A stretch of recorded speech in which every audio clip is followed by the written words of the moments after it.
Bonsoir à toutes et à tous. Très heureux de vous retrouver dans la suite du programme du soir. Merci de nous choisir. Bienvenue si vous nous rejoignez pour ce tout premier numéro de Regard croisé de cette semaine. Encore 4 sujets à aborder avec nos invités. Nous parlerons d'abord du Sénégal. Le président Macky Sall annonce le report s'inédié de la présidentielle.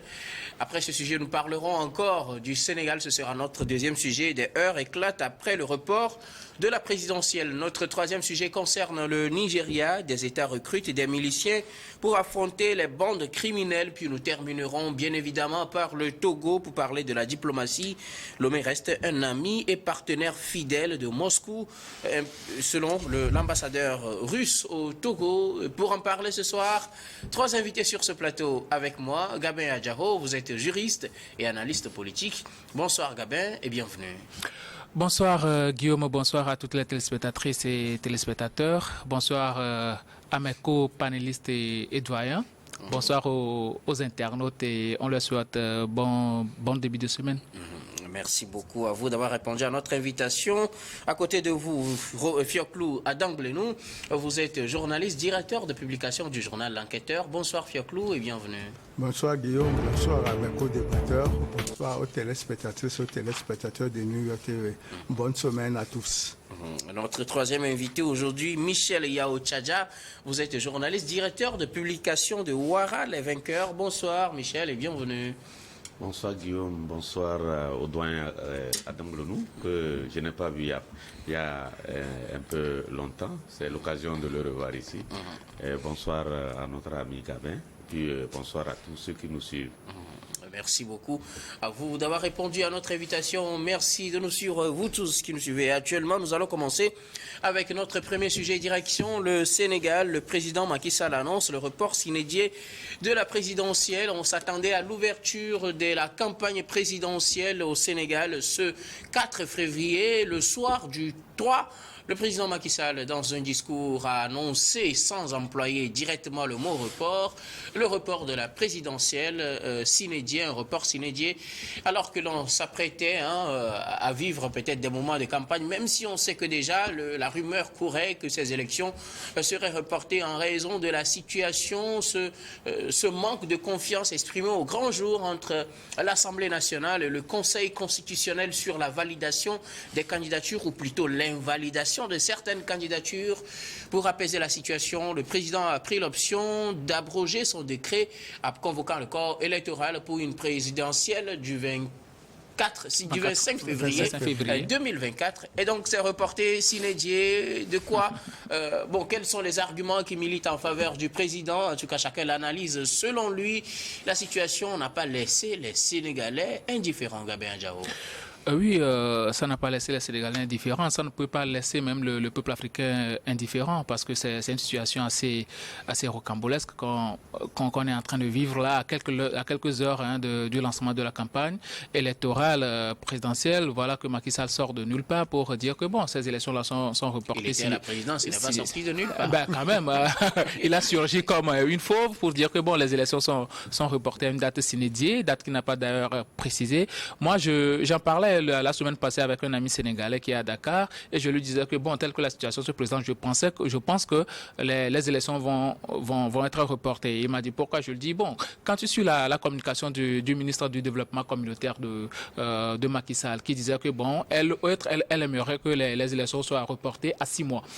Donc, je me suis dit, il y a quelque chose qui est en train de se préparer dans les officines. Parce que Macky Sall, quand tu vois dans la sphère politique, celui-là qu'il a pris comme candidat, Amadou Ba, il n'est pas excellent dans les sondages. Dans les sondages, il n'est pas au top, ce qui fait que bon, Macky Sall, il se dit, est-ce que celui-là il va pouvoir gagner? Parce que Macky Sall, premièrement, on peut pas être en tête dans les sondages et remporter une élection présidentielle. Oui, mais nous tous on sait très bien que Amadou Ba, c'est pas une carrure de la politique de la politique sénégalaise. Et aujourd'hui, quand on voit même dans la coalition Beno Bokuyaka, tout le monde n'est pas d'accord sur le choix porté sur Amadou Ba. Donc aujourd'hui, c'est très difficile de voir que bon, Amadou Ba gagne les élections. Ce qui fait que Macky Sall, qui cherche réellement à protéger son arrière après son départ, il veut trouver un candidat plutôt qui va le protéger. Donc ce qui fait qu'aujourd'hui, il est obligé de repousser les élections, pas pour régler des problèmes nationaux. Parce que les problèmes nationaux, aujourd'hui, si on dit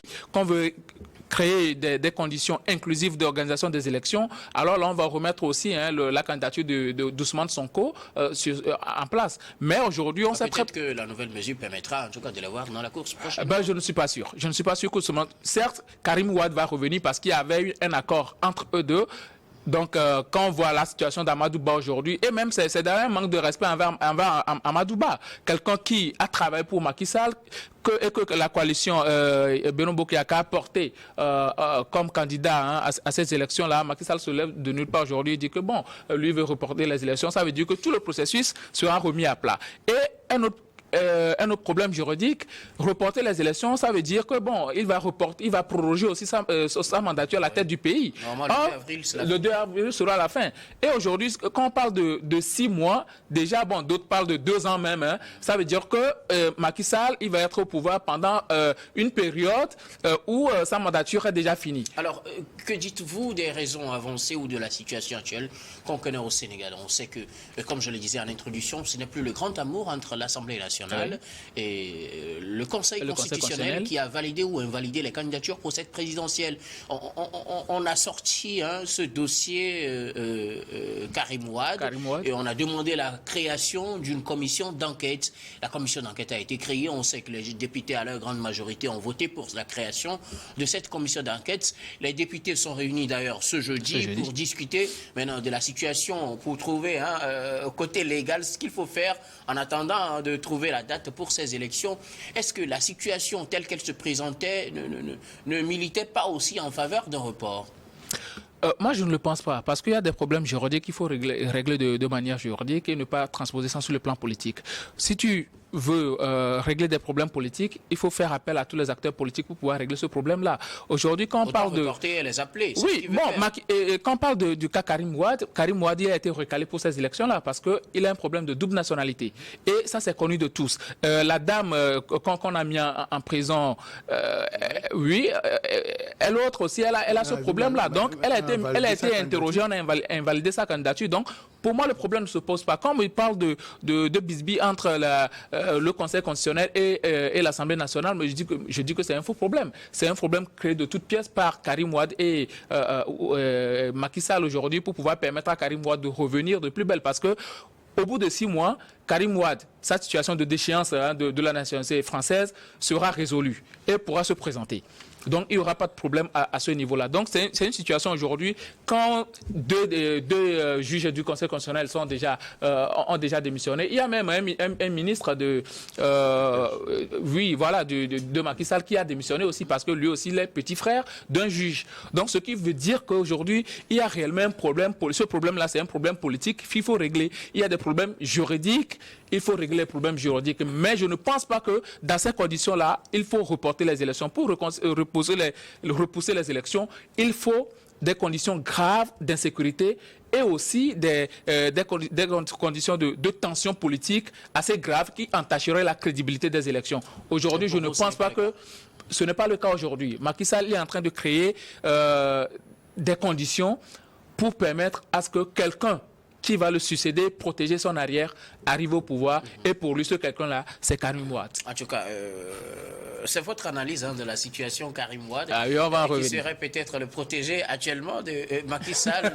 Peut-être quelques mois plus tôt, ce serait difficile à comprendre. Fioclou Adamlenou, contre toute attente, ou bien au moment où on s'y attendait le moins, parce qu'on était à quelques heures de l'ouverture de la campagne présidentielle, le président fait son discours et annonce abroger le décret qu'il avait signé lui-même convoquant le corps électoral pour la présidentielle du 25 février 2024. Et donc c'est parti, les préparatifs doivent être mis en pause et puis on attend qu'on fixe une nouvelle date pour ces élections. L'Assemblée nationale se réunit, les partis politiques ont annoncé faire des mouvements. On viendra tout à l'heure sur les heures qui ont éclaté après.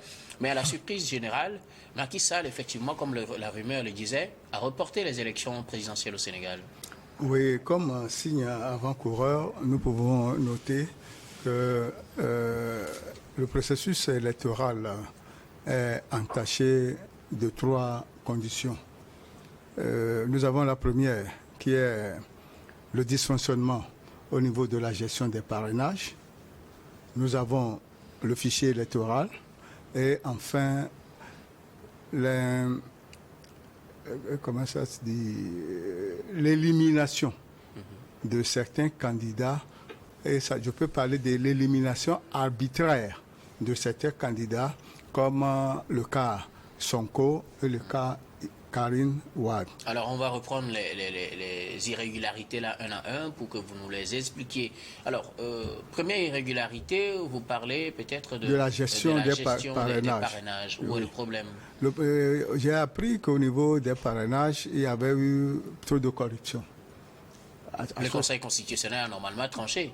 Le Conseil, il y a 2 juges de la commission électorale qui ont été corrompus. Et c'est eux qui ont donné leur décision parce que ça a été mis au vu de tout le monde. Est-ce que là, le dire comme ça, vous n'allez pas plus vite que l'enquête que devait faire l'Assemblée nationale? Puisque c'est pour ça qu'une commission d'enquête a été mise sur pied.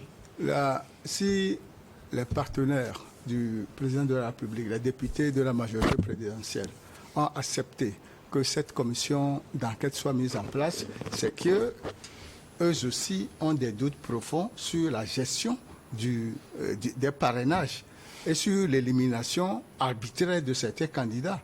Ce qui confirme qu'on ne peut pas aller à cette élection dans ce genre de conditions. Et quand l'Assemblée nationale aujourd'hui va reprendre son service, ou bien va délibérer aujourd'hui pour la méthode à suivre pour cette enquête et donner la conclusion. Et je pense que cette enquête ne sera faite moins de 15 jours. Moi, ce que je regrette au niveau de Macky Sall, c'est qu'il aurait dû consulter la classe politique, y compris les candidats indépendants, poser le problème, ils discutent avec les chefs des institutions de la République avant de faire cette annonce. C'est après l'annonce qu'il vient de dire qu'il va faire une consultation nationale. Alors que moi, je pense qu'il a mis la charrue devant les bœufs. Il devait, en principe, discuter avec les chefs des institutions de la République, la classe politique et les candidats indépendants avant d'eux. Alors, juste pour mieux comprendre, vous êtes d'accord qu'on reporte, mais vous auriez voulu qu'on discute avant de reporter? Oui, parce que la condition dans laquelle il y a des plaintes de Karine Ouad qui dit qu'il est éliminé arbitrairement. Il y a les soupçons de corruption de 2 juges du Conseil constitutionnel. Il y a le cas de cette dame qui a aussi la double nationalité, dont le parrainage a été accepté par le Conseil constitutionnel. Et c'est suite à certaines dénonciations que ce même Conseil est revenu sur ce dossier. Vu les états, rien ne permet que cette élection ait lieu parce que c'est à partir de minuit, samedi 3 février, que la campagne devait être nécessairement ouverte. Et le même jour, il a prononcé son discours à la nation en disant que c'est reporté sine die. Et d'après les coulisses, certains voudraient que ça soit reporté sur une période de 6 mois. Parce que si élection doit y avoir, ce serait le 25 août. Comme l'a dit Gabin, il est vrai que... Ça, ce n'est que des rumeurs pour le moment. Rien n'est... C'est ce matin de lundi 5 que l'Assemblée nationale et autres vont statuer pour savoir ce qu'il faut faire. Le délai de report. J'ai toujours dit sur ce plateau que la politique est un jeu.